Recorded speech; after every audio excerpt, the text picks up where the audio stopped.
நாம் ஏன் வசனத்துக்கு உட்பட்டு நடக்க வேண்டும் அப்படின்னா, இது பல தேவ பக்தர்களால் எழுதப்பட்டாலும் இதனுடைய ஆசிரியர், இதை எழுதியவர் பரிசுத்த ஆவியானவருடைய துணை கொண்டு அவங்கெல்லாம் எழுதினாங்கன்னு நாம் விசுவாசிக்கிறோம். இது தேவனுடைய வார்த்தை என்று நாம் விசுவாசிக்கிறோம். இது மனிதனுடைய வார்த்தை அல்ல, இது தேவனுடைய வார்த்தை என்று விசுவாசிக்கிறோம்.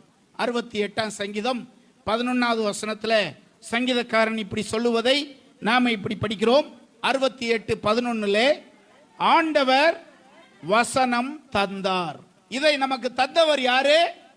ஆண்டவர் நமக்கு தந்தார். இந்த வசனத்தை, இந்த வார்த்தையை தேவன் எனக்கு தனிப்பட்ட முறையில் எனக்கு அவர் தந்தது.